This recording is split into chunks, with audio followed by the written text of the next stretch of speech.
The boss of the Abyss Tower thought that there were so many different toys in this world, and this hunter knight mutters his prayer. Raising the sword in front of him, the hero muttered the final words of the Lord's Prayer about the eternal power and glory of God. He turned to the boss, calling him a vile demon, and called for justice to be brought down on him in the name of God. Baphomet sighed tiredly and decided that this annoying toy was making too much noise. He decided to talk about toys right after he finished off the bastard. With one stroke, the boss of the Abyssal Tower sent the knight to his Lord God to praise him there until his tongue withered. The second one was one-eyed and very hasty. He kept glancing at his watch, believing that he was running out of time, because today was his and his wife's anniversary. He decided that he would have to hurry. The boss believed that this hunter was not having an anniversary, but a funeral. One eye was left sitting forever, with his bloody head pierced by 3 blades. A sweet beauty looked into the slightly open door. She cautiously asked if anyone was here. This time a cute toy came to see him. The girl asked him if this was the last floor and if he was the boss of this tower. Baphomet replied that she guessed right. He is the boss of this tower. The girl slyly said that she received real relief. The thing is, she got a little lost. At the same moment, her face was distorted beyond recognition, and she cursed and rushed at the boss, holding a fireball in her hand to kill him. The boss grabbed her by the hair and lifted her off the floor. She turned into a cutie again and asked to be spared. Baphomet replied that it would not happen this time because he was very angry. After that, he decided to stop. After all,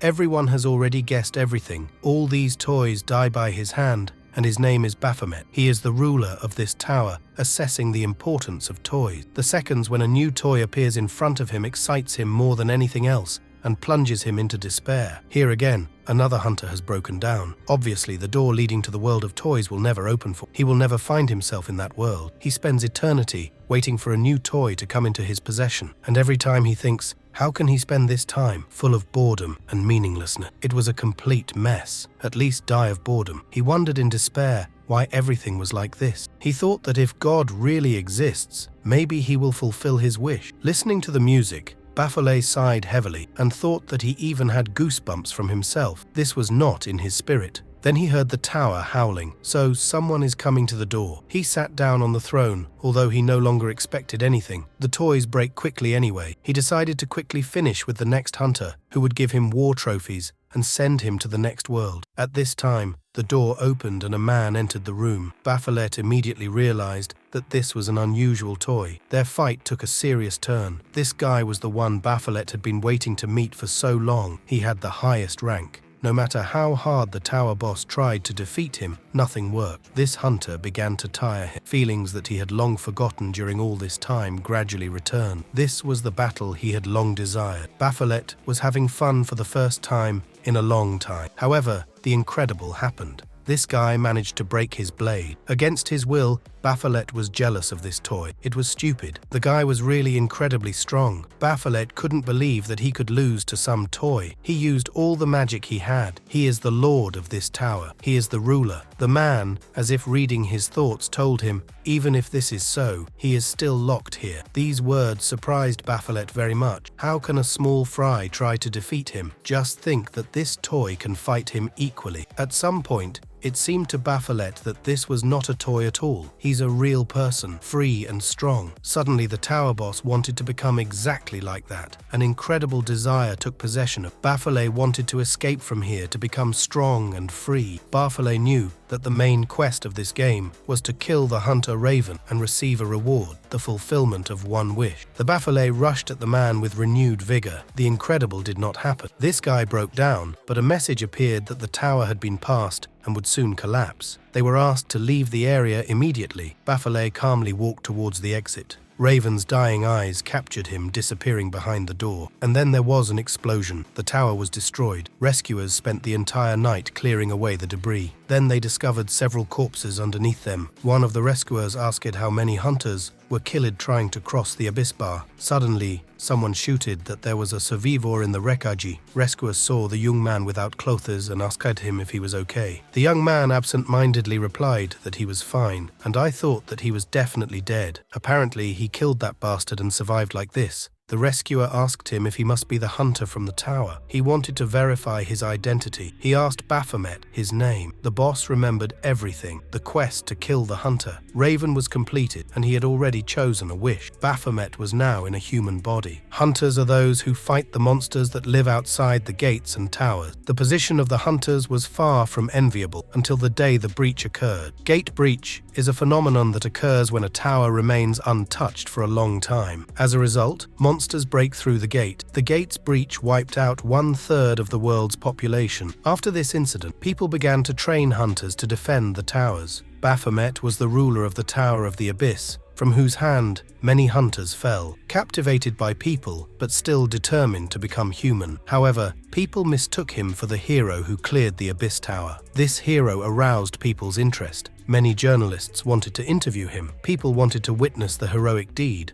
but unfortunately, he lost all his power. He has been demoted from Lord of the Tower to the Rogue of the Century. The deity of the underworld became the leader of a second-rate gang from an underground quarry. A newcomer has appeared in the career he just joined. The young man asked to take care of him. The boss decided that since he was a newbie, he was bursting with energy. The master asked him if he had done similar work before. The newcomer replied that he did not have to do this. The boss asked him not to worry about it. It's not that difficult. This is a simple task, for which you only need to apply a little strength. The young man noticed that this quarry was huge. The boss agreed with him and said that a few months ago it was much smaller, and all this happened thanks to the hunters who defeated the local monsters. Then he explained to the newcomer that they were in charge of zones C and D. He would have to work in Zone D. He wouldn't get bored there. It is in this area that most rare stones are found. The young man saw people jokingly parting ways as if to make way for him. He asked what kind of people they were, and the boss advised him never to contact them. These are ordinary hooligans who snuck into their minds. They are capable of bullying anyone they don't like.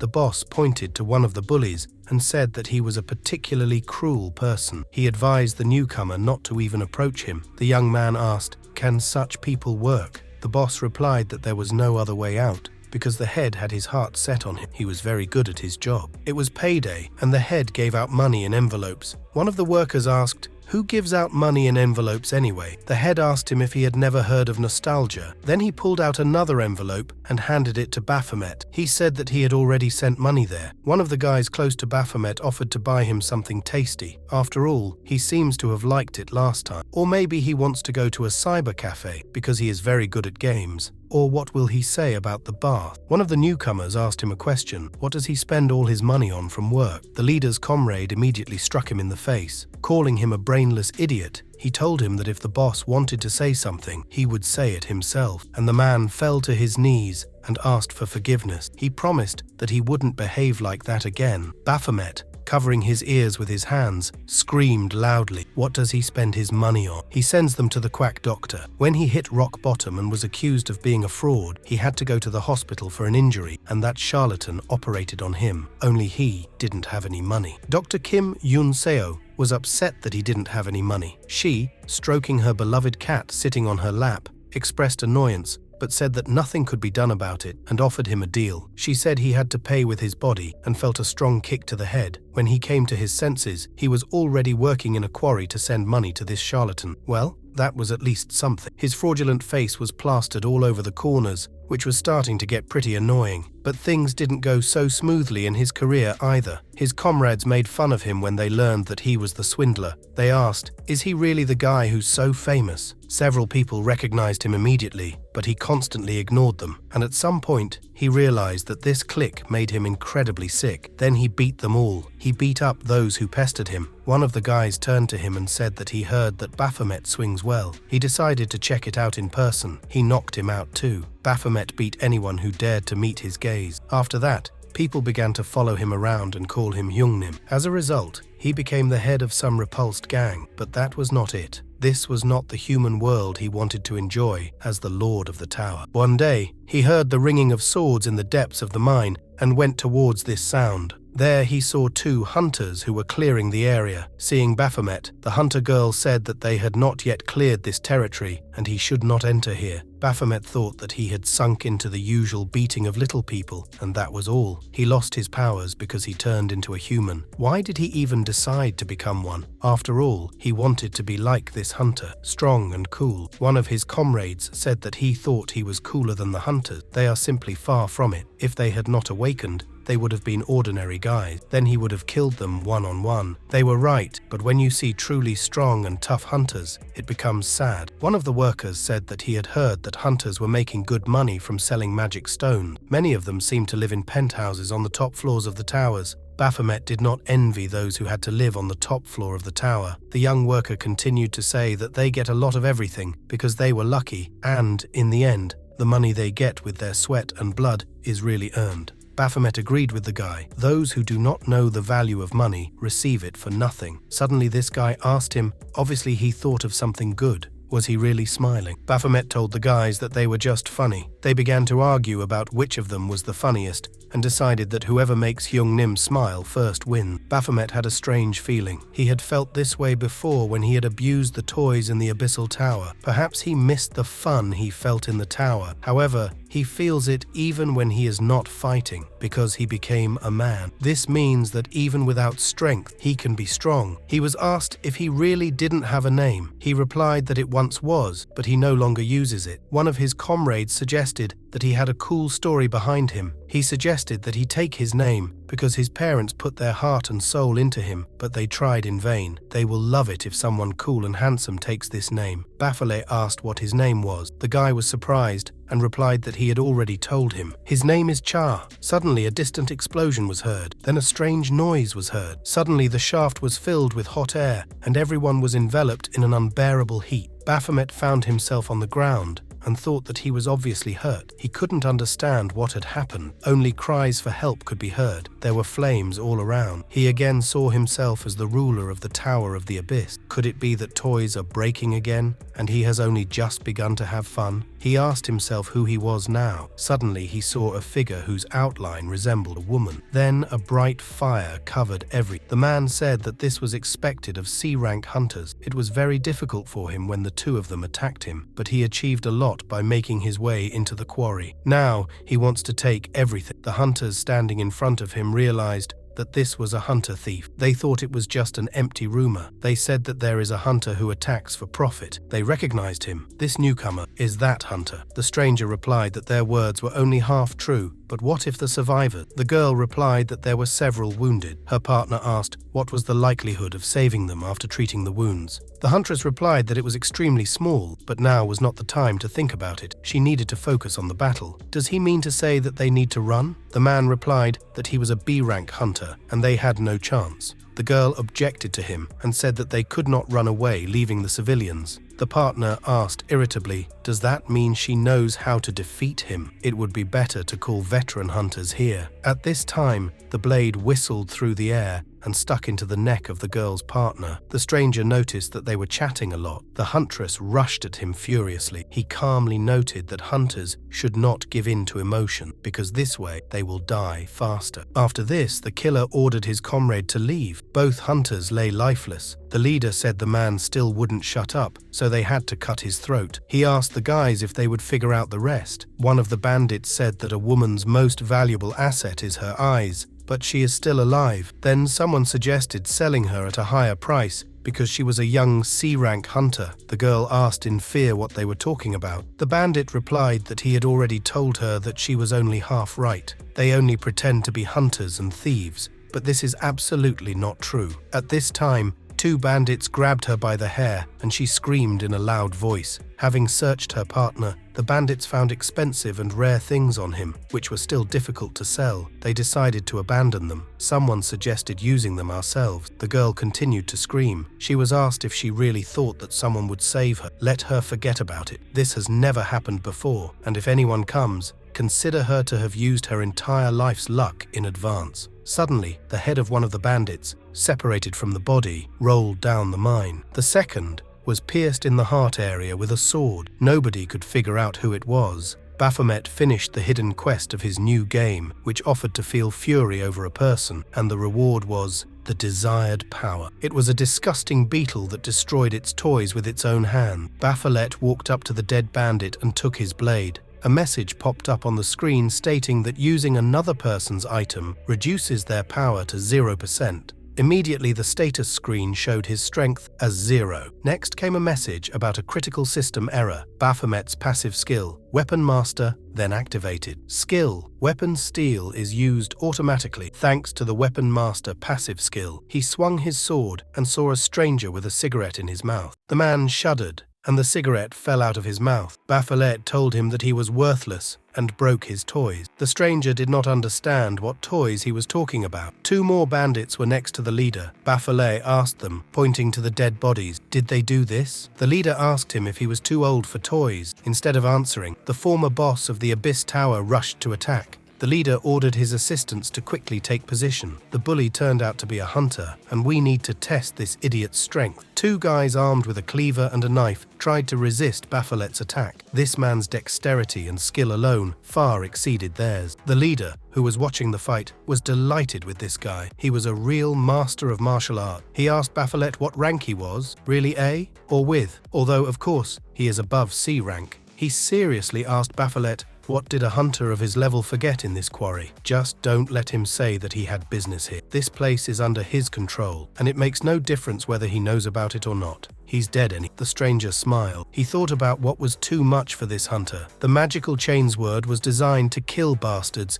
who rely only on their physical strength. This man used magic that was much more effective than the methods that the hunters used. He told Baphomet that he would deal with him carefully because he was valuable material. A message appeared on the system screen stating that Baphomet's passive skill, Fury, had been activated. In case of heavy bleeding, all skills are increased by 15%. The leader of the bandits was incredibly surprised that this man blocked all his magical blows. Baphomet approached so much that he could already engage in close combat with him. The bandit couldn't understand where this guy got so much strength from. At that moment, Baphomet's sword soared above the leader's head. However, the stranger managed to block this strong blow. He thought about this guy rushing at him without thinking. Does he really think he is stronger than him? He advised him to stop doing nonsense. The longer the battle goes on, the more energy he will expend, and he will emerge victorious. Just as he thought, this person is just a B-rank hunter who has no idea what to do. However,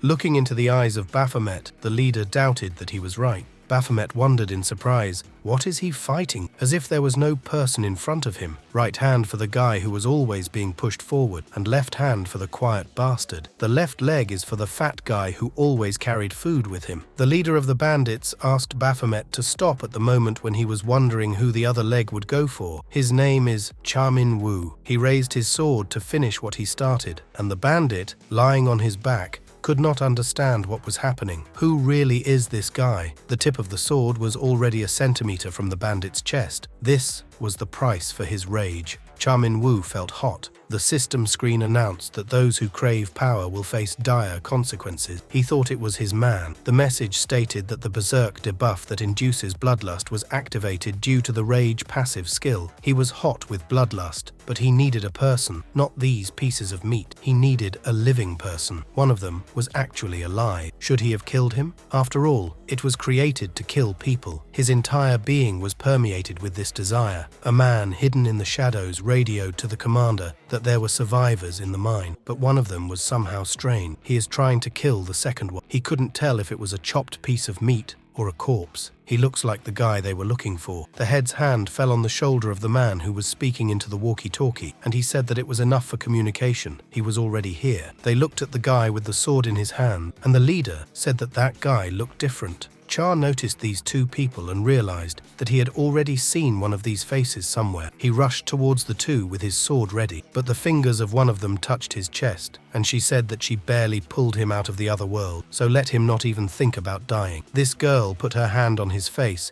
and ordered him to get some sleep. Char fell on his back and closed his eyes. What was it? Baphomet sat on the throne. Lord Baphomet was asked to announce his decree. His hand rose up, and he said that all people on earth must be killed in the name of Baphomet. It seemed to him that a sword blade had passed through his body, and someone standing behind him told him that sitting in his tower, he had no idea how weak he was, and only death awaits the weak. Cha couldn't understand what was happening to him. He woke up and didn't see the quarry. He was in a completely different place. Someone asked him if he could hear that voice. He finally woke up. The man asked Cha Min-woo who he was. Mr. Scammer. No wonder his face is familiar. Wasn't he caught in a lie after loud statements about clearing the Abyss Tower? And the same swindler killed the hunter, their target. Is he trying to pull something off again? Or did he really kill him? Cha couldn't understand who this man was talking about. Perhaps the bastards with smashed limbs are talking about that? The man continued. He told Cha that he had done a little research and found nothing, as if neither his name nor himself existed. The hunter's registration status was not found, but he has the power of a rank A hunter. Who is he? Not a registered hunter or a genius in the making. Who is he really? The man warned him that their decision depended on his answer. Cha struck a two-way mirror, behind which a person invisible to him was hiding. He had already worn him out with his question. Cha said that if he wants to know who he is, he should show respect and introduce himself first. He locked it here and hid behind the wall, sitting on his ass. He is a completely uncultured son of a bitch. He would like to know who gave him the nickname Swindler. These are the freaks who think of him as a hero. If he wants to know about the hunter they were chasing, then he guessed right. It was he who killed him. So what now? Should he cry for his sins? It's his own fault because he pissed him off. Let him come back to life, and he will kill him again and again. He will cut off his limbs, tear him to pieces. There will be no trace of him left. No one will know that he even existed. Cha paused and added that it seemed to him that he would do this to the one who was hiding behind the wall. Cha heard loud laughter. The man behind the mirror asked if he could kill him. Cha saw in front of him a man who appeared in the room. He asked what he intended to do now. It was a man with glasses. It seemed to him that his face was very familiar. The stranger told him that he had indeed awakened. After that, the man with glasses knocked him to the floor and grabbed him by the throat. He said that this was a great move, and Cha thought that this guy was strong. He introduced himself and said that they were a government guild created in the name of destroying criminal hunters called Post-Rel. He informed Cha that the hunter he slapped was sentenced to execution on the spot. His crimes are inhumane. He pretended to be a marauder, killing innocent hunters and selling their organs on the black market. There is a rumor among rich old men that if you receive the organs of a hunter, you can become healthy and immortal. He is grateful that Cha saved them from this burden, but he is still guilty of murder. After all, he bloodthirstily dealt with 5 victims. They examined the corpses. The wounds are inflicted with surgical precision, as if it was done by a professional hand. A novice hunter would not be able to leave behind such a mess unless he had an innate talent for killing. The man with glasses said that from experience, such cases almost always lead to a person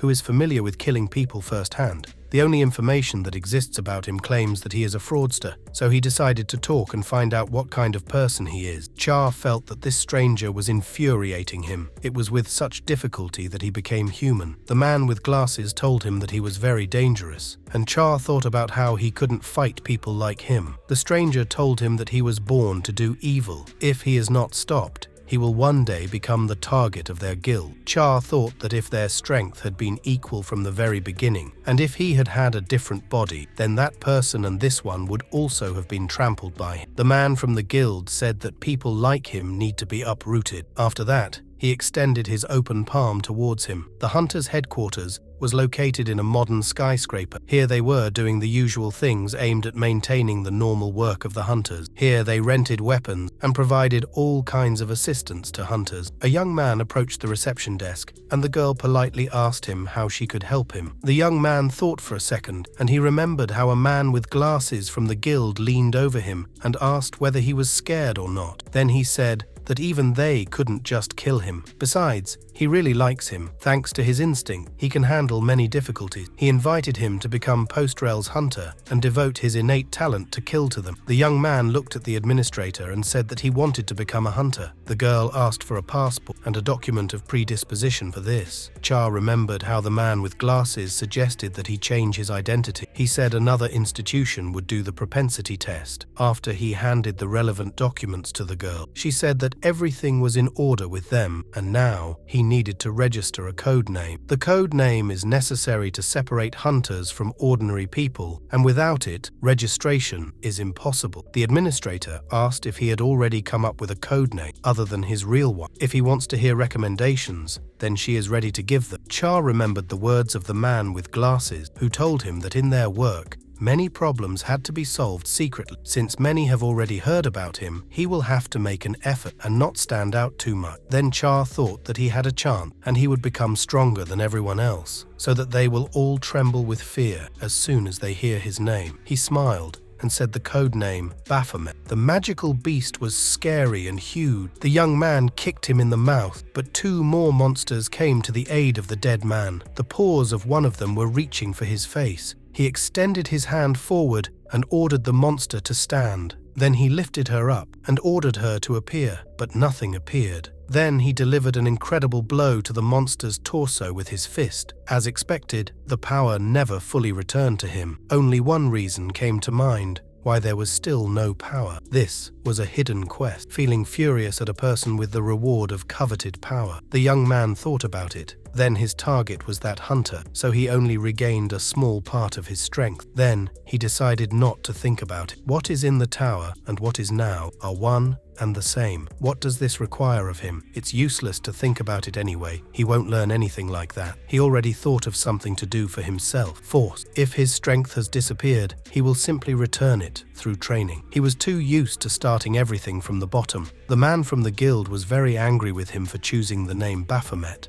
Didn't he get any attention? What kind of person would even decide to take the name of the tower boss? He definitely told him not to draw attention to himself. It is clear that he hates those who slandered him as a fraudster, but rumors have already spread among the hunters, and his reputation is worse than ever. They also received the results of the investigation into the Abyss Tower. It was cleared by a hunter named Raven, and things only got worse because Korea's top hunter laid down his life to kill Baphomet. Now we have to think that things will be very bad. Cha replied that he should now bow out in front of everyone. He doesn't care about rumors. He's already heard enough. It makes him want to puke. When he becomes stronger, they will all shut their mouths at once. The head said that he was only good at talking. Then, having cooled down a little, he asked if he really thought he could cope. Then, let him prepare to face the consequences of his choice. After that, the boss said goodbye and said that they would see each other on Jeju Island. On the island, Cha saw the sea, exactly the same as what he saw in the captured phone in the Tower of the Abyss. The guild employee accompanying him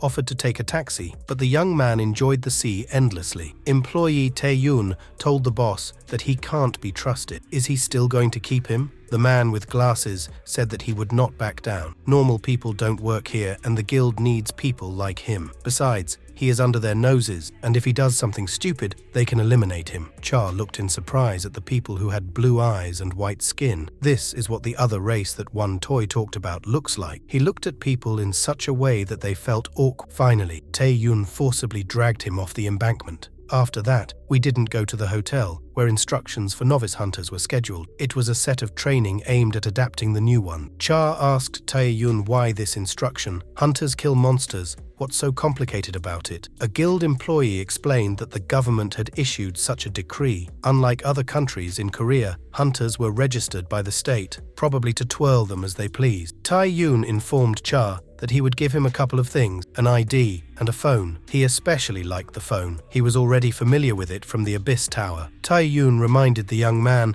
that outside of work, he would call him Cha Min-woo. Cha remembered how his friend asked him to take this name because his parents put their heart and soul into it. Tae-yoon informed him that the briefing would begin soon. Cha asked the employee if he really wouldn't go with him, since he was specially assigned to him. Tae-yoon realized that this guy grasps everything on the fly. He said that he would understand everything when he entered the briefing. When the instructor came out to the crowd, Cha understood what Tae-yoon was talking about. The man greeted the new hunters and said that this time he would conduct the instruction. His name is Ma Sung-woong. It was a man with glasses from the guild. At the buffet, Cha asked Ma Sung-woong what was going on. Is he a member of the guild or what? Ma Sung-woong asked him to keep his voice down because someone might hear them. He replied that outside of work, he was a member of the central management of hunters. Cha noticed that he was good at leading them by the nose, and the man with glasses replied that his position would be better than the swindler of the century. He asked Cha to look at these hunters who were only talking about him. The problems created by Baphomet built a strong friendship between them. Cha could easily hear how the hunters called him a fraudster and were indignant that he dared to come here, brazenly taking the name Baphomet. Some even called him sick. Ma Sung-woong ordered Cha not to speak to him in the future. He would not want to be avoided like the plague because of him. At this time, the instructor was called, and he left Cha. The young man decided to stand and eat for now. The girl, Ma Sung-woong, sat next to at the table, asked him what he was talking about with that newcomer. He replied that it was nothing. He asked him about the schedule and stuff. The tables continued to be indignant. Shouldn't the government punish people like him? How did they even let him in here? In addition, they also allowed him to take the name Baphomet. Is he even sane? Ma Sung-un was forced to pay attention to these conversations. He turned to the hunters and asked if they were really trying to challenge the government's decision. They must understand that this can be regarded as disobedience of civil servant. The conversations gradually died down. Ma Sung-woong thought that even here his subordinate was spoken of extremely negatively. This means that he has already established himself as the main sinner among hunters. He turned mentally to Cha and said that he could not forever erase the traces of the follower of Baphomet. Ma Sung-woong watched Cha's expression and thought about how he was trying to make the best of the situation. It was very noble, and yet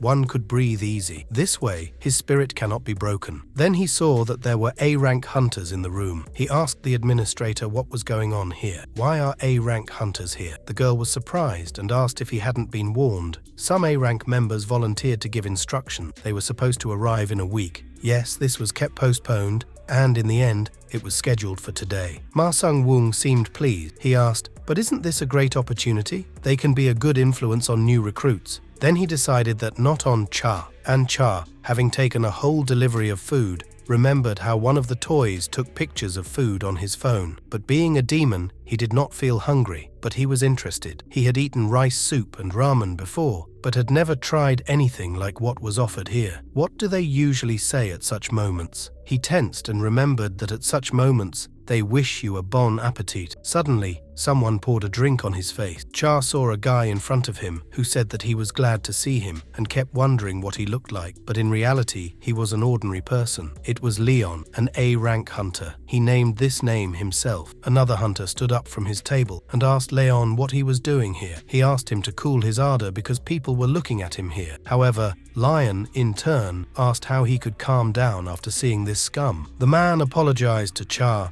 and pointed out to him that he was also to blame because many hunters had fallen at the hands of Baphomet. Working under this name, he seems to make fun of other hunters. If it were him, he would have chosen something more suitable. At this time, Cha happily poured a whole dish of rice and vegetables onto Leon's head. Ma Sung-woong lowered his head on the table in despair as he watched this. A rank hunter took the collar of Cha's t-shirt and asked if he really decided to die. Cha said, "Why did they all get into trouble about this name? Won't he rise from the dead just because he uses his name?" He told Leon that if he was so worried about the fate of other hunters, then he would have taken and killed this Baphomet earlier. Now all he hears is how he boasts about his weakness. Or did he not have enough strength? Did he offend him with his words? Leon asked if he had finished speaking. He was ready to start a fight. The system reported that a buff had been activated, increasing Cha's physical ability. Cha easily blocked Leon's shot and said that Leon had a very good shot. He blocked it with difficulty. Now he easily passed the A-rank exam. Leon exclaimed that Baphomet killed Revan and dealt Cha a double blow. While the hunter's fists were moving towards him, Cha had time to think about whether to dodge or block the blow, but blood will be shed no matter what he chooses. Suddenly, someone grabbed Leon's hand and declared that fighting was prohibited by the rule. Cha saw the man's face and thought that he had already seen him somewhere. Nearby at the table, someone said that this hunter was the brother of the deceased Raven.